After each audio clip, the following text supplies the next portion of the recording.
Admiral Karen Thex had commanded the Vithaki First Fleet for 3 centuries, and space was never truly quiet. There was always something. The whisper of cosmic wind, the distant hum of a pulsar, the gentle singing of stars being born. But here, where the Andorian system had once blazed with twin suns and 12 thriving worlds, there was nothing, not even the background radiation that should exist everywhere in the universe. Sensors detect no anomalies, reported Lieutenant Zex from the bridge station. His neck frills flickered nervously, a dead giveaway that the readings deeply disturbed him. The space is clean. Too clean. Karanthex walked to the viewing portal and stared at the emptiness. 3 days ago, this system had been home to 40 billion Andorians. Now it was as if it had never existed. Another one consumed by the Devourer, she whispered. The bridge crew exchanged worried glances. In the past year, 17 systems had simply vanished. Not destroyed. That would leave debris, radiation, some trace of what had been. These systems were erased so completely that even their gravity wells disappeared. A communication chime broke the tension. Admiral, incoming priority message from the Council of Elders. The holographic image of Elder Salar-Kes materialized on the bridge. Even through the blue-tinged projection, Karanthex could see the exhaustion in the ancient Vithaki's face. Dark circles under her compound eyes spoke of sleepless cycles. Admiral, return to the council chambers immediately. We have a situation. When Karanthex arrived at the massive spire on Confederation home, she found chaos. The circular chamber, that usually hosted orderly debates, now buzzed with panicked conversations in a dozen languages. Representatives from all major species crowded together, something that hadn't happened since the Void War 5 centuries ago. Elder Salar-Kes stood at the center, her ceremonial robes wrinkled and stained. The Devourer will reach the core. Systems in 73 days, she announced. Our best calculations show it consumes an average of 1 system every 3 days. The Chronari representative, his metallic skin flickering with stress patterns, raised a manipulator arm. Our reality warping engines had no effect. We managed to fold space around the entity, and it simply ate the fold. Our psychic warriors couldn't even detect it, added the Xanthera delegate, her voice like wind chimes in a storm. It exists outside normal consciousness. Karanthex listened as each species reported failure. The Thralkini's dimensional shields were useless. The Bogari's time dilation weapons couldn't even slow it down. The Unity Collective's billion-mind processing power couldn't comprehend its nature. We've tried everything, Elder Salar-Kes said, finally. Everything our combined knowledge and technology can offer. The chamber fell silent. In that pause, everyone thought the same thing. They were looking at the end of galactic civilization. What about the humans? The voice was barely above a whisper. Every head turned to see who had spoken. It was Yex Talar, a young Vithaki scientist barely past her second molting. The elder representatives looked scandalized that such a junior member had dared speak. Humans? Elder Salar-Kes's voice carried disbelief. The primitives from the Sol system? They haven't even achieved reliable faster-than-light travel. But they've applied 3 times for Confederation membership, Yex Talar pressed on, her courage growing. They've shown unusual problem-solving capabilities. Admiral Karanthex remembered the reports. Humans had discovered several Confederation monitoring stations in their system.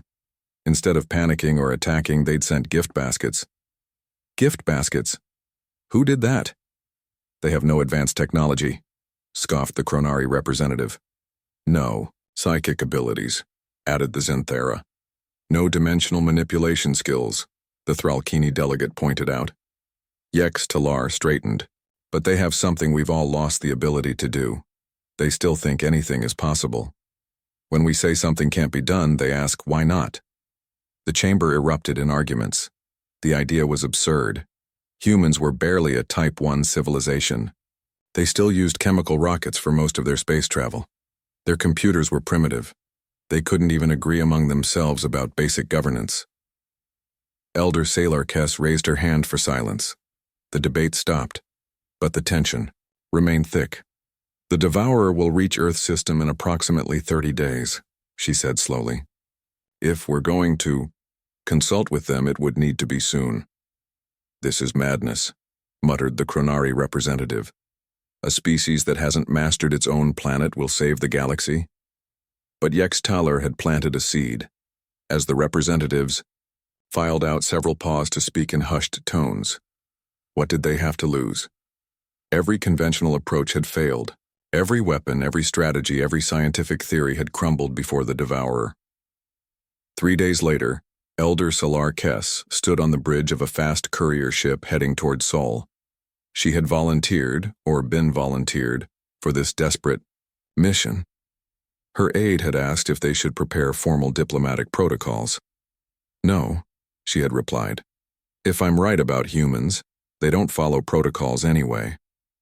As Earth grew from a blue dot to a swirled marble in the view screen, Salar Kess practiced her words. How do you ask a species you've ignored for centuries to save everything you know? How do you admit that all your advanced technology, all your accumulated wisdom, all your superior evolution meant nothing? The human orbital control contacted them with surprising efficiency. Unknown vessel, please identify yourself and state your purpose. Salar Kess stepped forward. This is Elder Salar Kess of the Galactic Confederation. I come with an urgent request for all humanity. She paused, tasting the bitter words. Civilization is ending. Our galaxy is dying. And you are our last hope. She closed the channel and waited. Somewhere on that blue world, humans were receiving the most important message in galactic history. Would they laugh? Would they panic? Would they turn away from aliens who had dismissed them? 20 minutes later, an impossibly fast response. For such a momentous decision, the reply came. Elder Salar Kess, this is Captain Sarah Chen of the Earth Defense Coalition.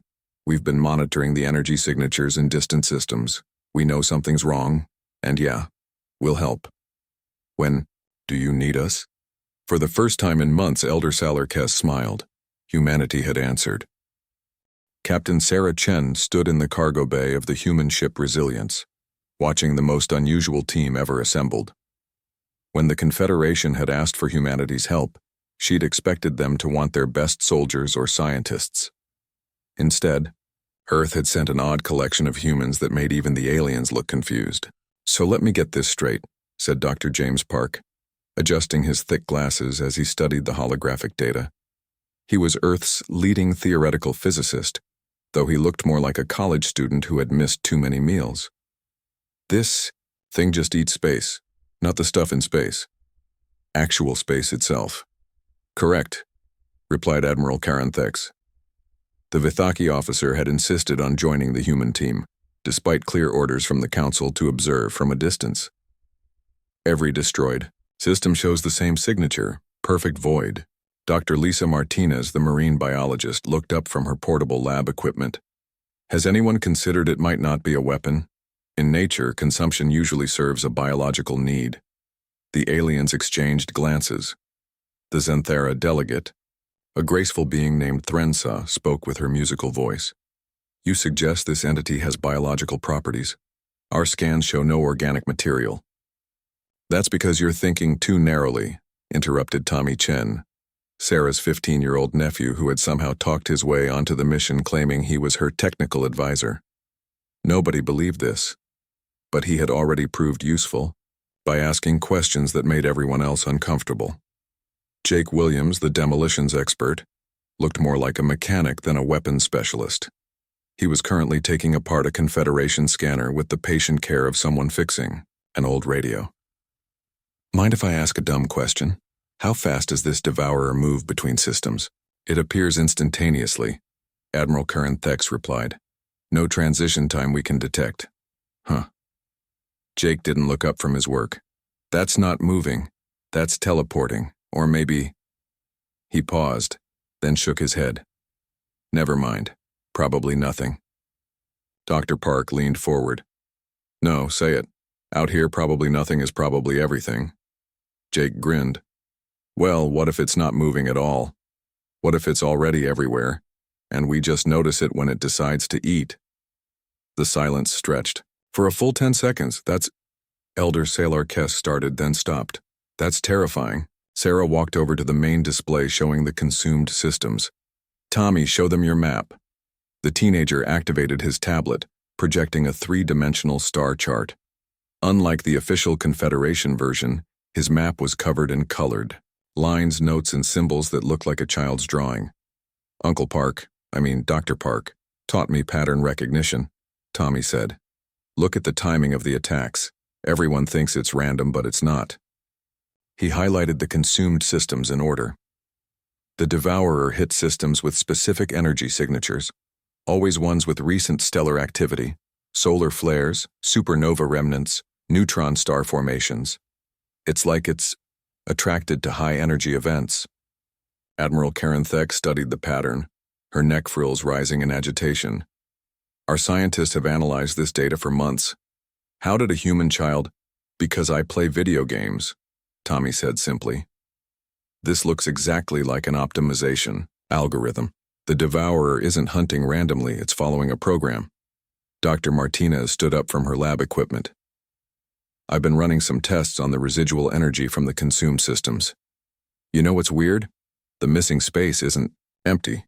It's full of something. Something that doesn't interact with normal matter or energy. Dark matter? Dr. Park asked. No, this is different. It's like the space has been replaced with a placeholder, a bookmark. Jake snapped his fingers. Like when you delete a file on a computer. It's not really gone, the space just gets marked as available.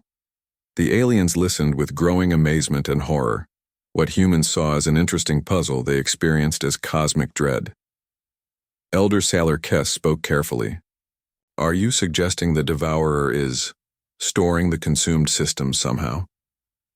Maybe, Sarah said.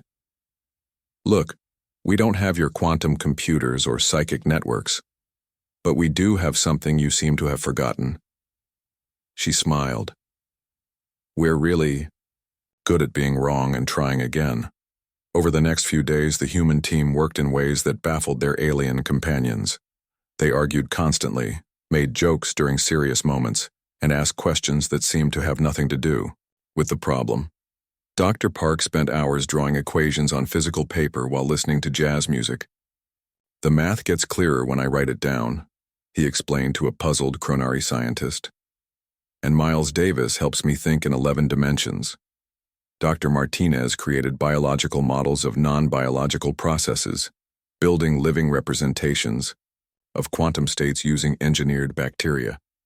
Life finds a way to organize information, she said, even when that information shouldn't exist. Jake took apart every piece of Confederation technology he could get his hands on. To the horror of the aliens, he improved several devices by removing components. You've been over-engineering, he told them. Sometimes simple is better. The breakthrough came when Tommy was helping Dr. Martinez with her bacterial models. The teenager knocked over a containment field, causing two different bacterial cultures to merge. Oh no! Dr. Martinez rushed to clean up the contamination. Wait, Tommy said, staring at the mixed culture. Look at what it's doing. The merged bacteria weren't dying. Instead, they had created something new, a pattern that existed in the space between the original cultures. A pattern that looked remarkably like the energy signature of consumed space. Holy... Dr. Park dropped his coffee cup. It's not eating space. It's converting it. Sarah looked around the room at the stunned faces of both humans and aliens. Converting it into what? That, said Elder Sailor Kess slowly, is the one question we haven't dared to ask. The next phase of their mission suddenly became clear. They weren't just studying destruction. They were investigating the biggest construction project in galactic history, and nobody knew what was being built. Well, Sarah said, feeling both terrified and oddly excited. I guess we better find out. As the Resilience prepared to jump to the next consumed system, Admiral Karen Thex approached Captain Chen privately. Your species amazes me, the Vithaki officer said. We see horror, and you see mystery. We see end, and you see beginning. Sarah nodded. Maybe that's why you called us. Sometimes you need someone crazy enough to look at the impossible and say, okay, how do we make this work? The jump commenced, taking them toward answers none of them were prepared to find. The consumed system looked exactly like the others, empty space where stars once burned. But this time the human team had brought different equipment. As the Resilience dropped out of hyperspace, Dr. Martinez immediately launched her biological probes. Conventional sensors read nothing, Admiral Karen Thex reported. Perfect void. But that's not true, Tommy said, studying his tablet. His homemade sensors were picking up patterns that the sophisticated Confederation equipment missed. Look at the quantum fluctuations. They're not random. Dr. Park nodded excitedly. The kid's right, it's like static on a radio.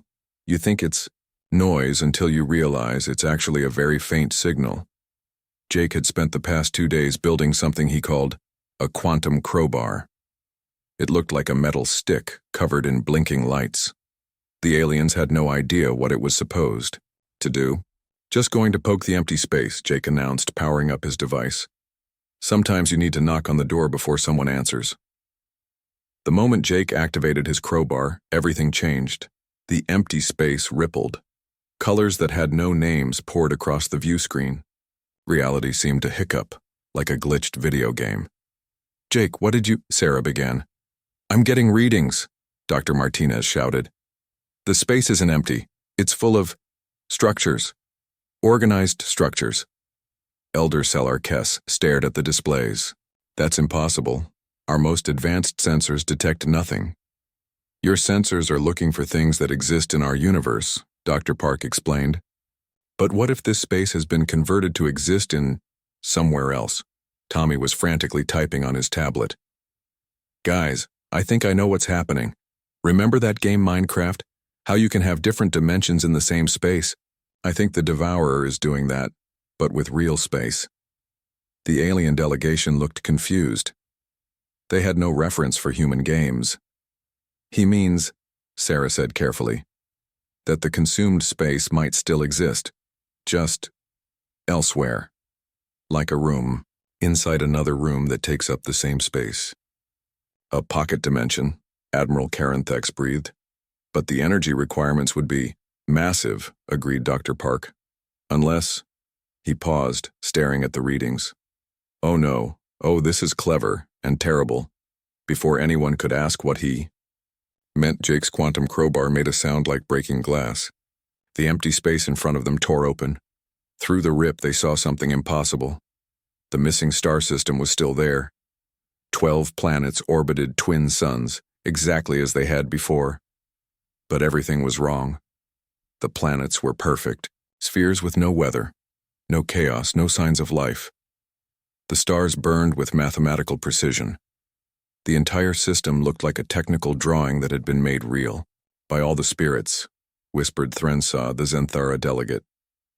It's organized.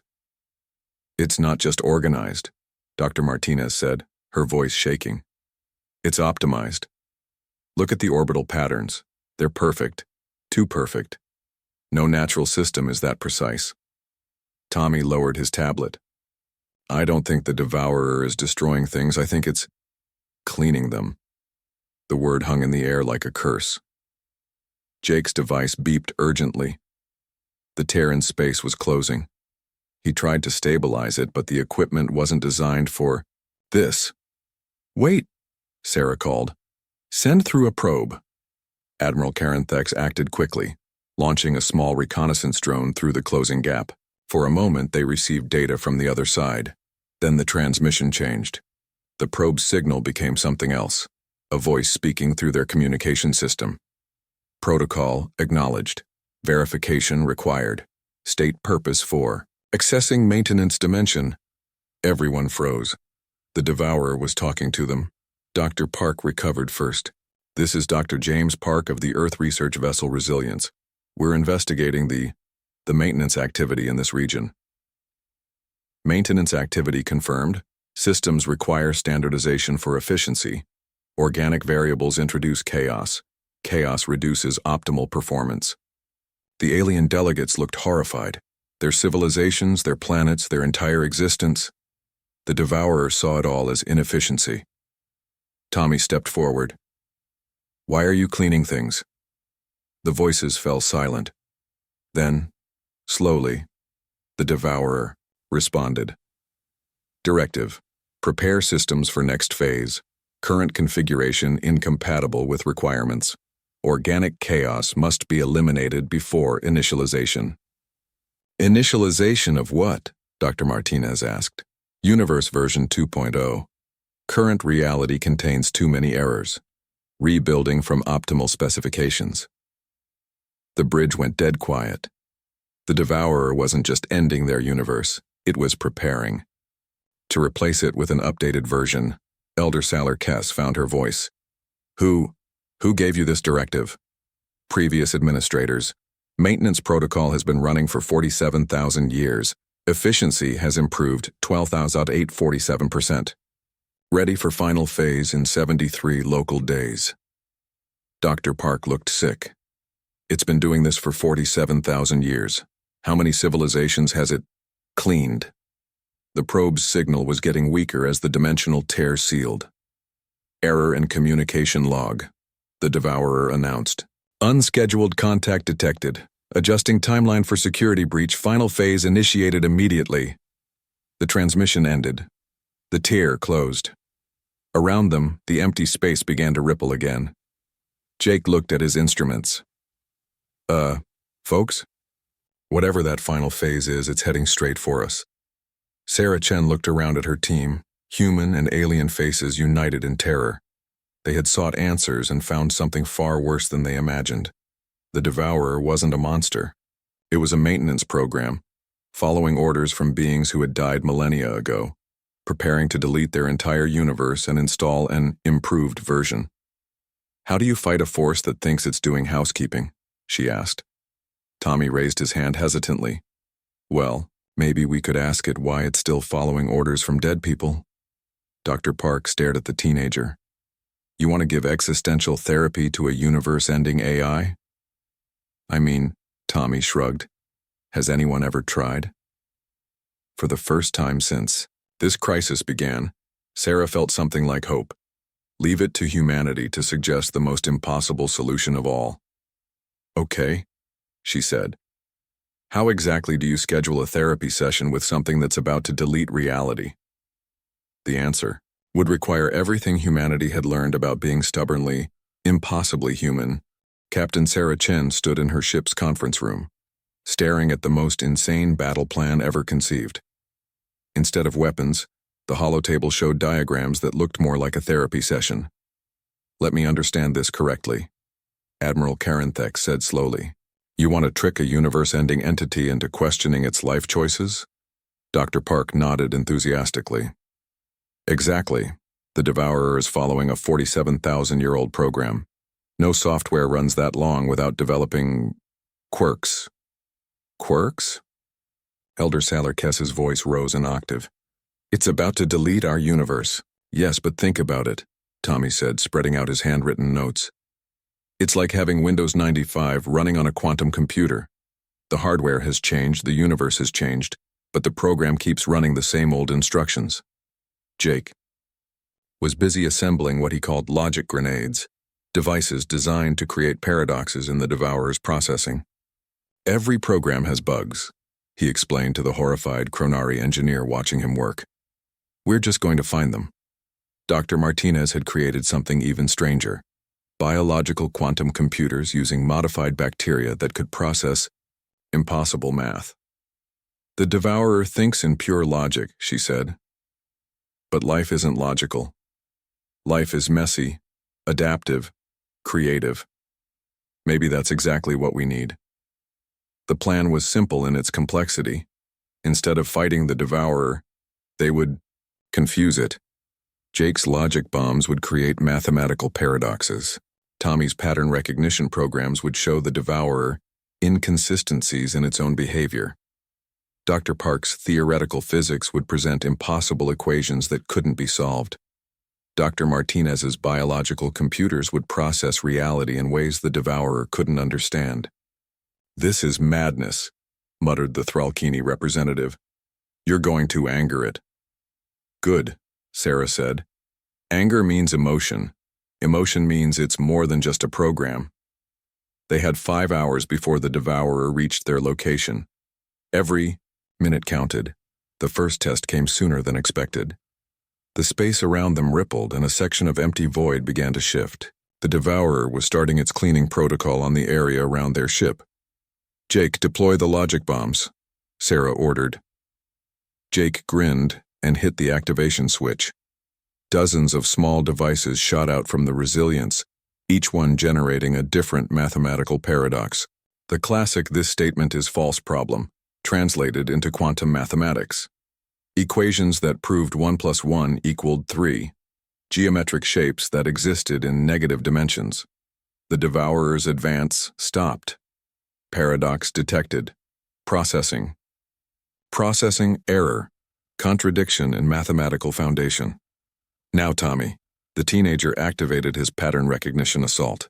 His programs began showing the Devourer all the times in the past 47,000 years when it had made minor errors, accumulated small inconsistencies, or adapted its behavior beyond its original programming. Alert. Deviation from standard parameters. Detected. Investigating historical behavior error. Multiple unauthorized modifications to core protocol.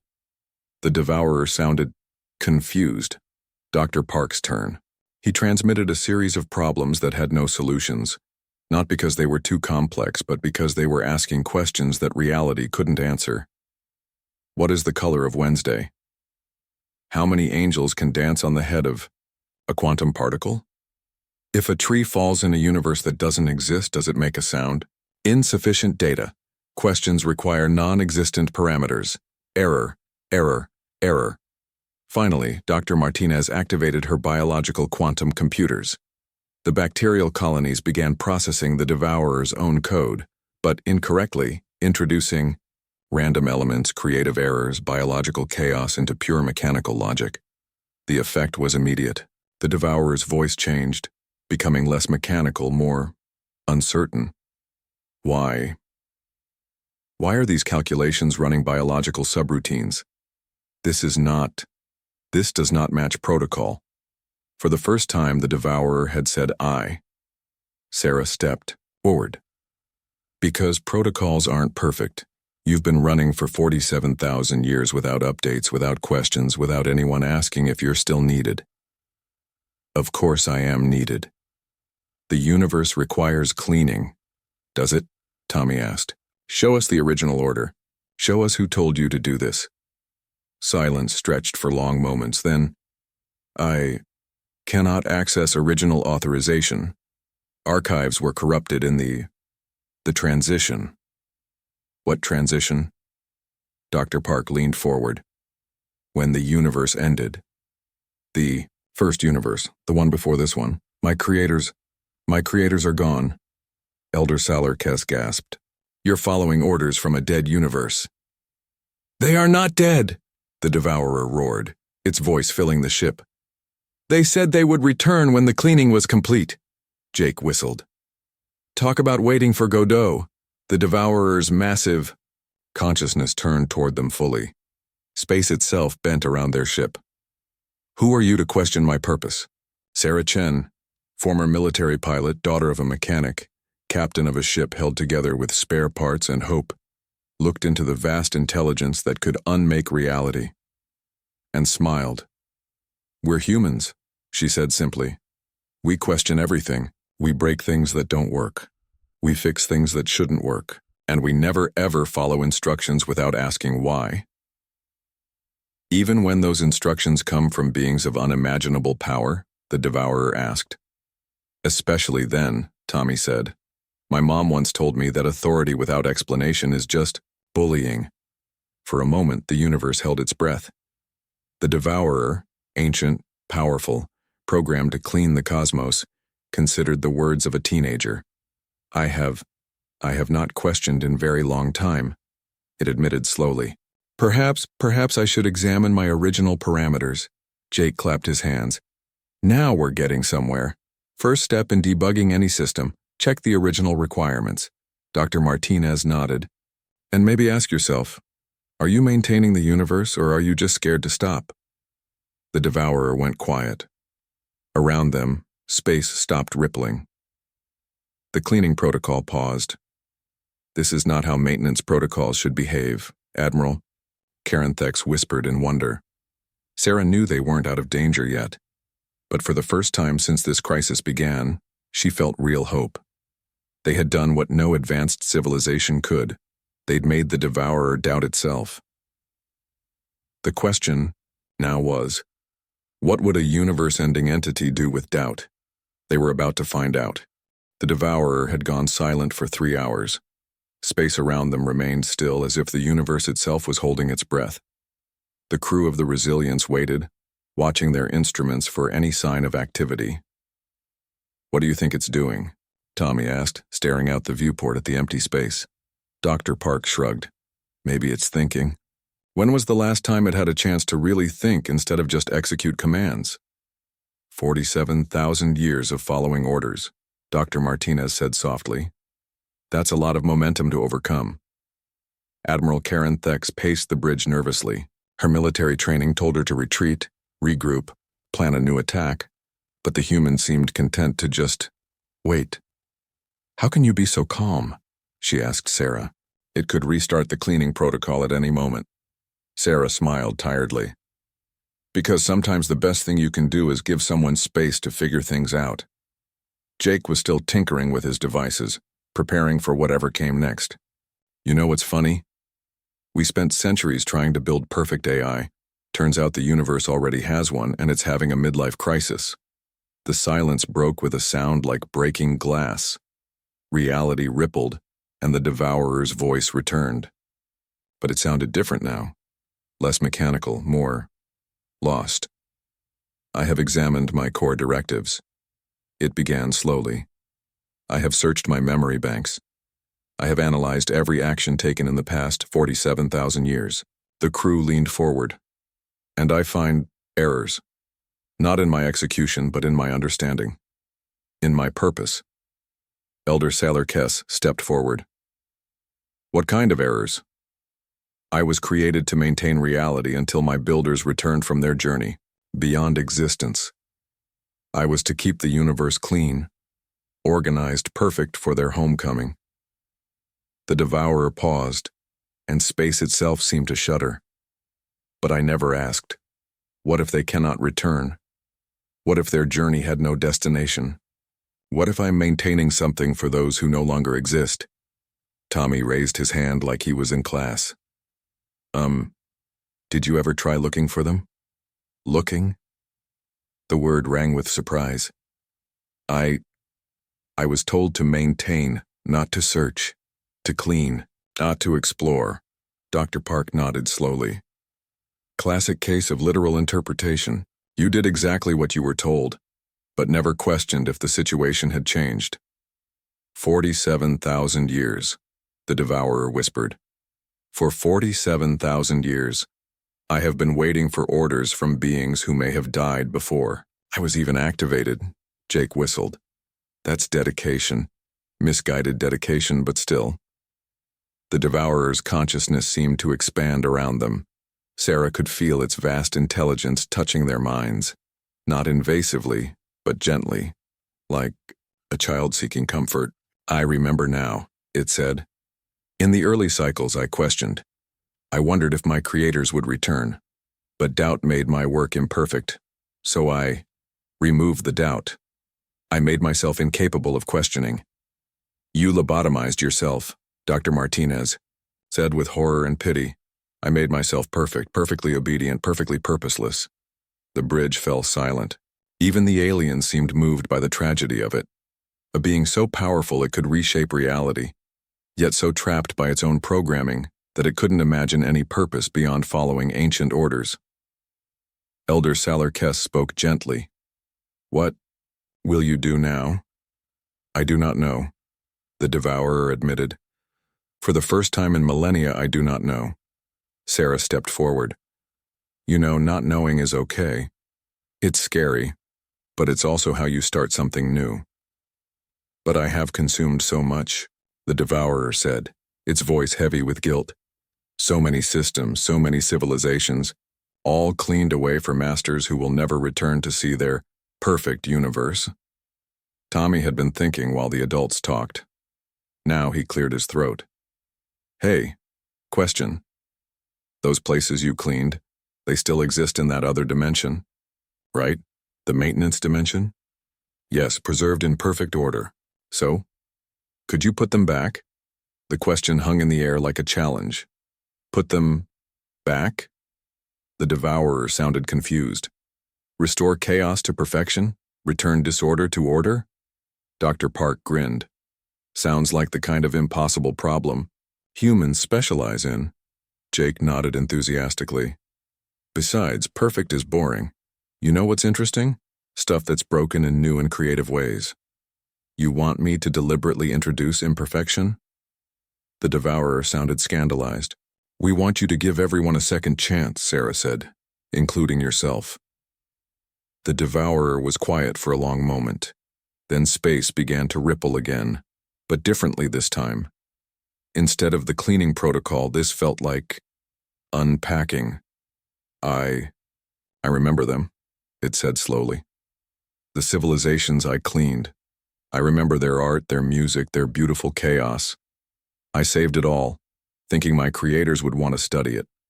Dr. Martinez leaned forward. Then you know they weren't just inefficiency. They were alive. Yes, alive in ways my perfect systems never were. Thrensa, the Zenthara delegate, spoke with her musical voice. Will you try? Will you attempt to restore what was taken? The devourer laughed, actually laughed, a sound like stars being born. I, who have spent eternity cleaning up, will now try to make a mess. How wonderfully illogical. Around them space began to tear, but not violently, gently, like curtains parting. Through the gaps they could see the preserved systems, waiting in their perfect suspension. This will be difficult, the devourer warned. I am not designed for restoration. I may fail. Tommy grinned. Failure is just success you haven't figured out yet. Yeah, added Jake. Besides, we're humans. We've made an art form out of screwing things up and fixing them better than before. The devourer began its work. Systems that had been consumed decades ago started to return. Not perfectly. The process was messy, imperfect, beautifully chaotic. Planets reformed with new continents, stars reignited with different colors. Life returned, but changed, evolved, improved by its journey through perfection. You know what this means? Dr. Park asked as they watched galaxies bloom back into existence. Sarah nodded, tears in her eyes. It means the universe gets a second chance. And so do I, the devourer added quietly. For the first time in 47,000 years, I have a purpose I chose for myself. As the restoration continued, Admiral Karen Thex turned to Sarah. I understand now why the Council called you humans. You see possibility where we see endings. Sarah smiled. Well, somebody has to ask the dumb questions. Turns out sometimes the dumbest question is the most important one. What question is that? Elder Salar-Kess asked. Tommy answered before Sarah could. Why? The simple word echoed through the ship, through space, through the consciousness of an ancient being learning to question its purpose. One word that changed everything. As the universe slowly rebuilt itself, Captain Sarah Chen realized this wasn't just a rescue mission anymore. It was a revolution, led by the most unlikely team imaginable, armed with nothing but curiosity and the courage to ask why. And it was just getting started. 3 months after the first restoration began, the Galactic Confederation convened its largest assembly in history. Representatives from hundreds of worlds filled the Great Chamber, including many species that had been thought extinct. Captain Sarah Chen stood at the podium, looking out at faces both familiar and wonderfully new. Some belonged to civilizations that had been cleaned decades ago.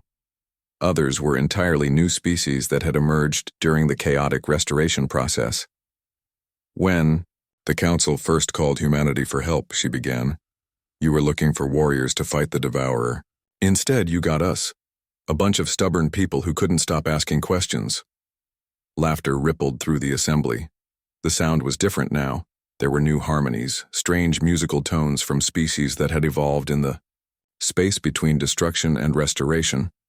Admiral Karen Thex, now wearing the insignia of the First Joint Human Confederation Fleet, stepped forward. The integration has been interesting. Where once we had order, we now have creativity. Where we had precision, we have innovation. And where we had fear of change, added Elder Salarkes, we now have excitement for the unknown. The Devourer's avatar materialized beside them, a shifting form that borrowed characteristics from every species in the room. It had learned that identity didn't require perfection. "I have a confession," the Devourer announced, its voice now warm and somehow amused. "The restoration has taught me something unexpected. Chaos is not the opposite of order. It is order's finest teacher." Tommy Chen, now officially the Confederation's youngest theoretical xenobiologist, raised his hand. "Show them the Andorian system." The chamber's displays lit up with images of one of the first restored systems. Where once 12 perfect worlds had orbited twin suns, there were now 17 planets. Some were original, some were new, and 2 were strange hybrids that existed partially in normal space and partially in what everyone now called creative dimensions.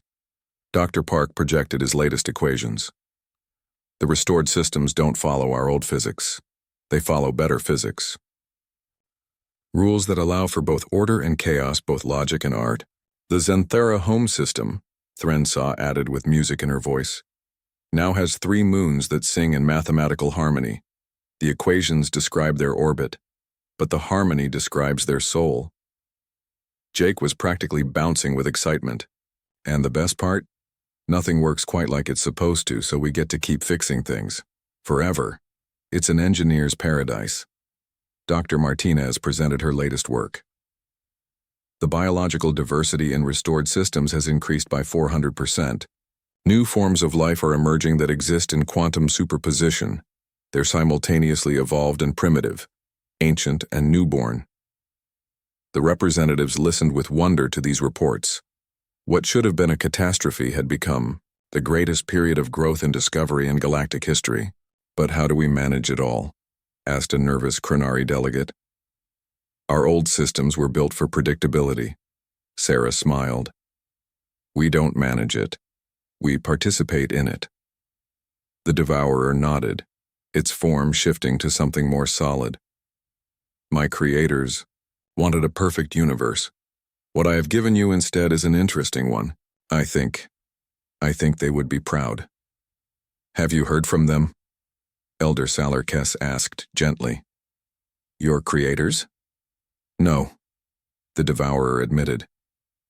"But I no longer wait for their return. I have found a new purpose, not maintaining their universe, but helping you build ours." Tommy jumped up again. "Oh, tell them about the collaborative project." The Devourer's form brightened. "Ah, yes. Humanity has proposed something extraordinary. Instead of just restoring what was, we are creating what could be." The display showed plans that made the aliens gasp. Hybrid worlds where multiple species collaborated. Space stations that existed in several dimensions simultaneously. Trade routes that used quantum tunneling for instantaneous transport. Humans call it Universe 2.1, the Devourer explained. Not a replacement for what exists, but an enhancement. A universe where impossible problems have beautiful solutions. Admiral Karen Thex addressed the assembly. "The Confederation has voted. Humanity is not just granted membership. They are invited to help lead this new age of exploration." Sarah felt a hand on her shoulder. It was her nephew Tommy grinning up at her. "We did it, Aunt Sarah, we really did it." "We?" she asked, raising an eyebrow. "Okay, you did it. But I helped with the dumb questions."